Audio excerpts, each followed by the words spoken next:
This show is produced by the Harwood Podcast Network. Hi, I'm Cindy Harris, and we love making this show available to you free of charge.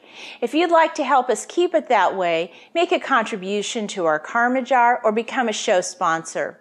To learn more, visit our website.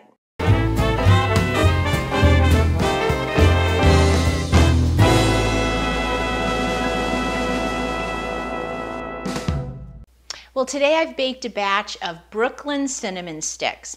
Well, I'm nowhere near Brooklyn. I live out in California, but I did receive an email from Larry, who is from Brooklyn, and he was telling me about a delicious cinnamon stick that his local bakery makes. Well, I asked him to send me a photo, and then I went to work creating this recipe.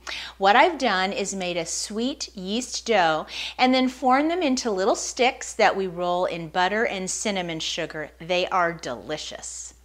Now these cinnamon sticks, the basis of them is a sweet yeast dough, and there's a couple of ways you can do this. I'm going to be using my standing mixer with the dough hook, but you can also do this totally by hand. First thing you're going to want to do is get out a large mixing bowl. Now, because I'm using my standing mixer, I'm going to be using this bowl. If you were going to be doing it by hand, just get out one of your large mixing bowls. And we're going to measure out 1/4 cup of water. But because we're using yeast, the temperature of the water is really important. And that's why having an instant read thermometer is really helpful at this point. You want to take the temperature of your water, and it needs to be between 100 and 110 degrees. I'll take that water, pour it into my mixing bowl. I'm then going to add to that a packet of dry yeast, and this is 2 1/4 teaspoonfuls. And then I'm just going to take a spoon and I'm going to stir that yeast into the water. I'm just going to set this over to the side, and I'm going to get out a small saucepan. Measure out 1 cup of milk, and you can use any kind of milk that you like. I'm actually using just a low-fat 2% milk, but whatever you have on hand is fine. And we'll pour that into my saucepan. I'm going to put this over on the heat, on a medium heat, and I'm going to bring it up to temperature until it starts to scald. And what that means is we're going to start to see a skin form on the milk. Now, while the milk is heating up, I wanted to tell you a little bit about our next ingredients we want to get ready. I have 4 tablespoons of butter that I want to be ready because I'm going to put that in the warm milk.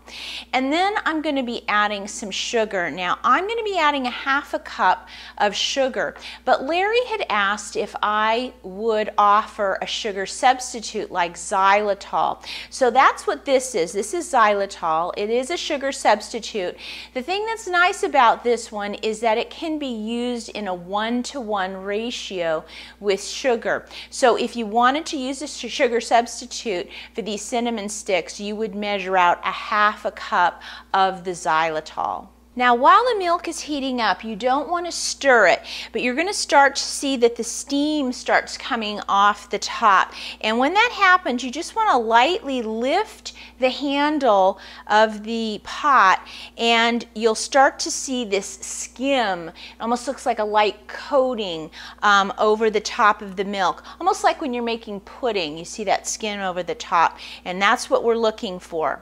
So I'm going to turn this off and bring it over here. Then I'm going to take and put my butter in and my 1/2 cup of sugar or the 1/2 cup of xylitol. And I'm going to give this a stir. I need for the butter to totally melt. And once the butter is melted, we have to take its temperature again. The reason we have to be so particular about the temperature of the liquids is if it's not hot enough, it won't activate the yeast. And if it's too hot, it will kill the yeast. So that's why this 100 to 110 window is so important. Now this is still too hot. So to help release some of that heat, I'm just going to continue stirring it. And as I stir it, you'll just see more and more steam come off. Now while the milk is cooling down a little bit, I'm going to get my flour ready. Now another request that Larry had was that I put some whole wheat flour into this dough. So I am going to do that. I'm going to add a cup of it. Now when you get your flour out, whether you have it in a canister or in a bag like this, you are going to want to take a knife and kind of lighten that up. I'll scoop out 1 cup of wheat flour and I'm going to place that into my bowl with the yeast, along with a cup of all-purpose flour. Now if you didn't want to use whole wheat flour in this recipe, you don't have to. You can use all-purpose if you'd like. And I'll take my 1 cup of flour and put that in. And once the milk gets down to between 100 and 110 degrees, I'm going to take and pour that right into the mixing bowl. And to that, I'm going to add 1 egg. Now I want to mix this until it's nice and smooth, so I'm going to be putting it on my standing mixer. If you want to use a wooden spoon, you can absolutely do that too. Now just after about a minute or so, you're going to see the mixture gets nice and smooth, but there's still going to be some flour and stuff on the side of the bowl, and we do want to scrape that down and just let it spin for about another 15 seconds. Now this batter needs to rise 2 times, so this first one takes about 30 minutes. So you can see it's nice and smooth. I'm going to take a clean towel, put it over the top, and I need to put it somewhere warm for about a half an hour. Now it's very cold and rainy here today, so there's no good window to put it in. So I'm going to use my microwave as a proofing box. So what I have here is just a cup of water. I'm going to put it in the microwave for 1 minute. Now the water is nice and hot. You can see the steam coming off. I'm going to take and put that in the back corner of my microwave. And then I'm going to take my yeast mixture and put it right in here and close the door. And I'll put the timer on for 30 minutes. Now you don't want anyone to come in and try to use the microwave at that time, so you may want to put a little sign up. Now we'll pull this out of our proofing box, and you can see this has climbed about halfway up the bowl already, so that is really good. Now this mixture that we have right here is called a sponge, and you can see it's way too wet and loose at this point, but this is when we add the bulk of our flour and a little bit of salt. So I have a half a teaspoon of salt that I'm going to sprinkle in the sponge.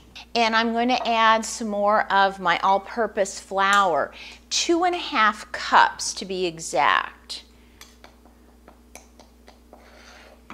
So now I'm going to take my spatula and I'm going to stir the flour and the salt into the sponge. It's not going to totally mix in, that's all right. I just want to get most of it kind of absorbed into that liquid. And then I'm going to push any extra dough off. And now comes the time when we knead. Now if you're going to be kneading this by hand, you'll want to get some flour out on your board, and you'll want to knead it as I've shown in previous episodes when we've made bread. This is why I love using my standing mixer though. This dough has to knead for 10 minutes. Now you can absolutely knead for 10 minutes on your board if you'd like. I'm going to be using my standing mixer. So to do that, I'm going to be using the dough hook. So I'll put that on. I'm going to set the speed to about a medium speed and put the timer on, and I'm just going to let this go for 10 minutes. Now after 10 minutes, this dough looks so great. You can see it's really elasticy. It's a little sticky, but it looks beautiful. Now we have to have it rise one more time, however. So in a large bowl, I'm just going to drizzle a teeny bit of canola oil in the bowl, like maybe a half a tablespoon. And then I'll just take my hand and rub it all over the inside, not just the bottom, but the sides as well. And I'm going to take my beautiful dough. And when you put the dough in, you're just going to be tempted to plop it in like this, but we do want a light coating of oil on top of the dough so that it doesn't develop sort of a dry skin. So what you do is you hold it in your hand and you turn it upside down in the bowl, kind of move it around, and then turn it back up, and you can see there's this nice thin layer of oil on top, and then I'll set it down on the bottom. So that's perfect. I'll take my towel and place this over the top. Now this goes back in a warm place for 1 hour or until the dough is about doubled in size. Now I'm going to be using my proof box in the microwave, so I'll want to heat that water up in the measuring cup for 1 minute and then slide it back to the side, and then I'll put the dough in and put the timer in for 1 hour. Now the dough will be done rising in just a couple of minutes. So at this point we want to get the ingredients out that we're going to roll the cinnamon sticks in. Now when you go to roll these, you're going to need to think about some kind of dish that will work to do that. I'm going to be using a couple of these kind of long gratin dishes, but look around and see if you have a medium-sized plate or something like that that would work. Now in the dish I'm going to mix together 1 cup of sugar, or you could use a cup of xylitol if you'd like. And to that I'll add 2 tablespoons of cinnamon, and I'll mix that up real well. And then I'll take a 1/2 cup of butter and I'll melt that and put that in my other dish. Now before we start shaping our cinnamon sticks, I did want to tell you something that you could do if you wanted to make these ahead, say for breakfast one morning. You could go ahead and make the sponge and knead the dough and then just put it in the refrigerator overnight, and then in the morning when you got up you could put it into a warm area or a soft box and let it rise until it was doubled. Now if the dough is cool, it will probably take maybe more like 1 hour and 20 minutes or 1 hour and a half to get doubled in size, but you could do that and then shape them and cook them for breakfast, and then you could have fresh cinnamon sticks in the morning. So that's one thing you can do. And now it's time to shape our little cinnamon sticks. So you can see the dough has risen beautifully, but there's a lot of air in it right now. So the first thing I want to do is I want to take my fist and I just want to gently press it down the middle, and you can see it starts to release some of the air and kind of compact the dough. And I also have out my board that I like to use, and I'm going to flour that, and then I'm going to turn out the dough. Now we want to cut the dough in half because it just makes it a little easier to work with. Now I'm going to be using my bench scraper to cut the dough. This is a great tool if you like doing yeast breads because it's not sharp at the bottom like a knife, but it cuts really well through the dough. So I'm just going to cut this in half, and I'll set half aside for now. And I want to now create the sticks. Now I want these to be about 3 inches wide. Now when you're working with yeast dough, it's very springy, but we just want to kind of squeeze it and roll it out. So you can see that's about 3 inches. That's a good width. And then I'm going to take my bench scraper and I'm going to cut these into about 1 inch wide slices.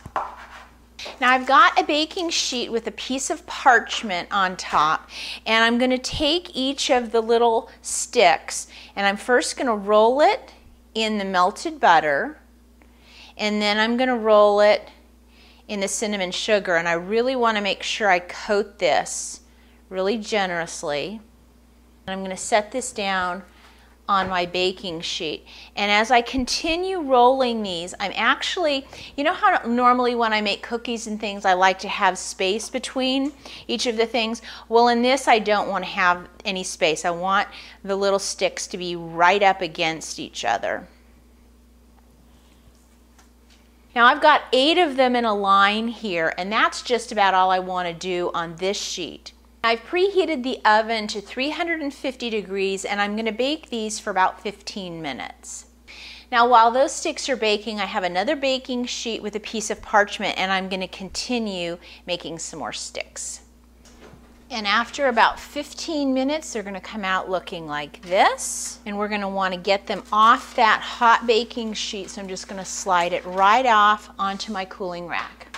Now when you're ready to serve them, you just sort of peel these apart And they look just like this, and you'll see when I open one up just how great the inside is. It's nice and light and fluffy.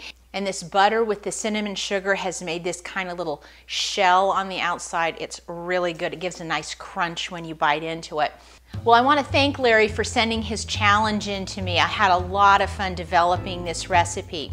Now, if you'd like to give these Brooklyn cinnamon sticks a try at home, just go to our website and go to the Daily Bread show notes. If you do make them, make sure to send me a photo so I can send you the yeast bread badge. Don't forget to follow us on Facebook. And also, if you have any questions or ideas for me, please send me an email. I'll see you next time.